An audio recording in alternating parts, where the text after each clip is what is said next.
25 hanggang 60 pesos ang pamasahe noon sa ferry service sa Ilog Pasig. May kamahalan man kumpara sa pamasahe sa jeep. Sulit naman daw ito para kay Nina na madalas noong sumakay ng ferry mula Guadalupe Station hanggang Escolta tuwing pumupunta siya ng Binondo. Sa Binondo niya kasi madalas ipasyalang mga turistang kaibigan. Mas maginhawa at mabilis daw ang biyahe sa ferry dahil iwas traffic. Sumasakay ako dito from Guadalupe to all the way to Escolta. Ngayon, wala na siya. So, subukan na natin kung okay bang i-jeep na lang. Pero ngayon, balik sa pag-jeep si Nina. Isa pang pinagkaiba ng pagsakay ng ferry sa pagsakay ng jeep. Pagdating mo doon, kasi may station siya, may mga guard na mag-check ng gamit mo. Tapos yung waiting area mo, ano siya, air-conditioned, tapos may mga upuan. Tapos pagsakay mo nga ng ferry, air-conditioned din siya. Tapos madaming upuan. Ang capacity niya ata nasa mga 200. Tapos, ang maganda pa sa ferry, aside sa secured na nga siya, may certain areas din na may sasakay na PSG o Presidential Security Guards na magbabantay. Kasi nga, ang Pasig River, ang daan ng ferry, dadaan siya sa likod ng Malacanang. Mula sa Guadalupe, bumaba si Nina para mag-abang naman ng jeep papuntang Divisoria.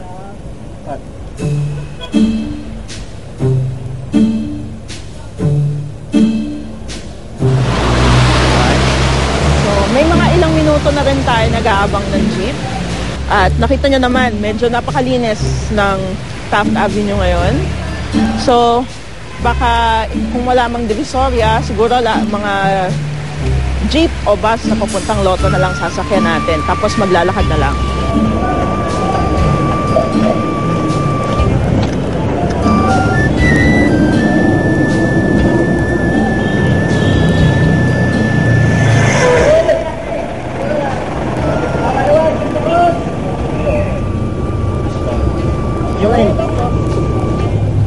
So, 11:44 na dahil halos walang dumadaan na jeep tsaka bus. Instead na sumakay kami ng Divisoria na jeep o Loton, sumakay na lang ako sa unang jeep na maluwag na nakita ko. So, itong jeep na to, pupunta siyang Santa Cruz. So, doon tayo bababa, tapos maglalakad na lang tayo pupuntang Escolta.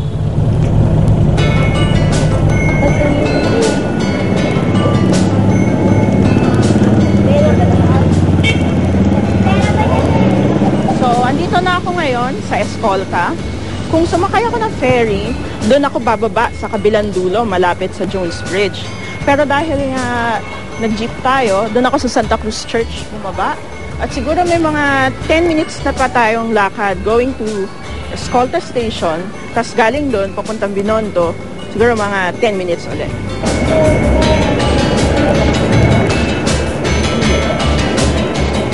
Nandito na po tayo. Finally, dumating na rin sa Binondo. Ngayon 12:27 na. Dumating tayo ng Escolta mga 12:07. So, medyo mabagal na lakad, kaya 20 minutes.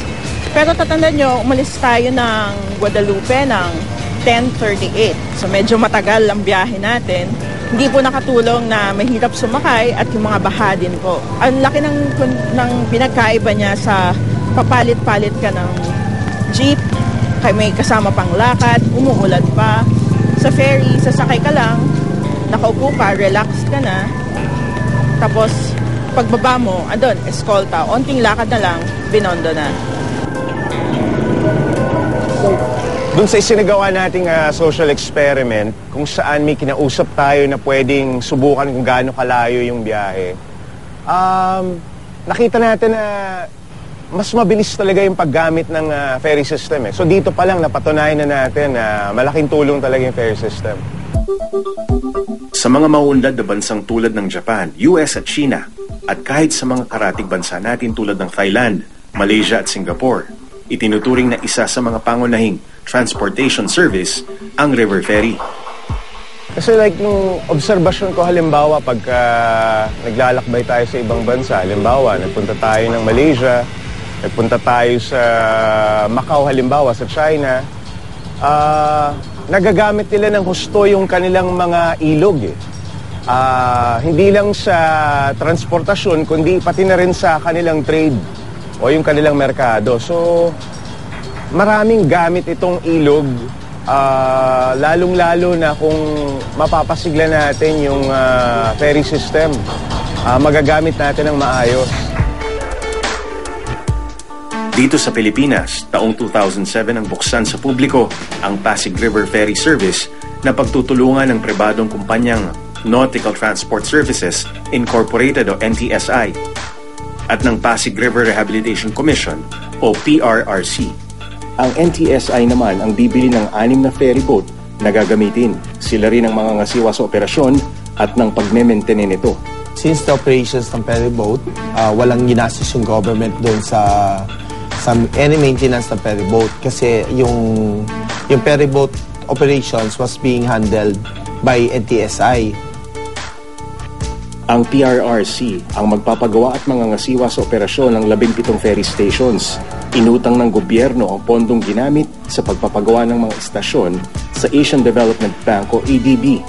Ang nailaan ng gobyerno doon sa 17 stasyon ay umabot ito ng 234 million. Ipinabid ito ng gobyerno, ang ginamit na pondo ay ang nanggaling sa Parimar, yung Pasig River Environmental Management and Rehabilitation Sector Development Program na proyekto ng PRRC under ng Asian Development Bank funded project. Ito yung PUP Ferry Station. Isa ito sa mga kauna-unahang ferry station na ginawa ng Pasig River Rehabilitation Commission. Noong nag-ooperate pa yung Pasig River Ferry, isa ito sa may pinakamalaki yung kinikita na estasyon. Marami kasi riders dito. Isa sa mga nakikinabang o yung mga talagang nagkaroon ng benepisyo sa pagkakaroon ng ferry service na to, yung mga estudyante ng PUP at yung mga karating nilang lugar. Kasi nga, from PUP, nakakapunta agad silang direkta ng papuntang Escolta, yung iba nakakapunta yung mga Napindan, yung iba nakakapunta ng Guadalupe area. Kung titingnan natin yung benepisyo na nakukuha ng mga estudyante, kasi mura rin ang binabayad nila. Kung ang minimum namin ay 25 pesos, at kung ang maximum namin ay 60 pesos, yung mga estudyante nakakakuha ng mas mababa pa kasi meron silang tinatawag natin na students discount. Moderno at high-tech ang pasilidad ng mga dating istasyon ng ferry. Bago pumasok dito, yung mga riders, ay meron muna silang card at tapos isuswipe din nila at bago sila makapasok. Kompleto to, pati sa mga CCTV. Kung titignan nyo, air condition.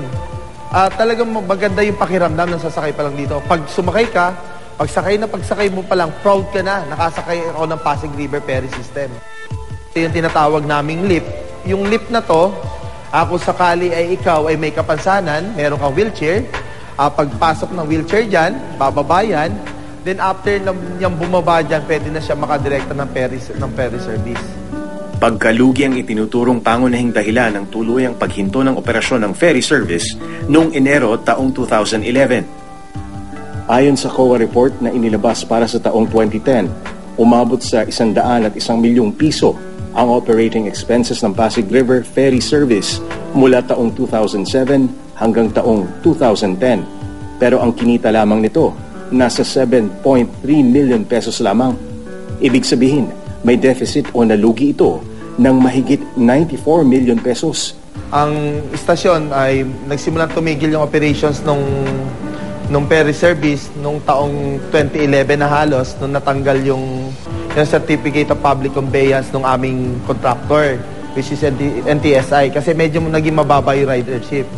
Noong 2010, December 2010, nagsabi sa amin yung NTSI o sumulat na pansamantala nilang ititigil ang kanilang pagsiservisyo ng mga ferry boats na medyo bumaba daw yung ridership at hindi na nila masustain yung kanilang operations. Pero nung February, nung 2011, noong September 2011, naglabas yung DOTC ng ruling na ang lumalabas doon ay abandonment of service. Na ibig sabihin na hindi na itinuloy na NTSI ang pagsiservisyo nila sa Pasig River Ferry System.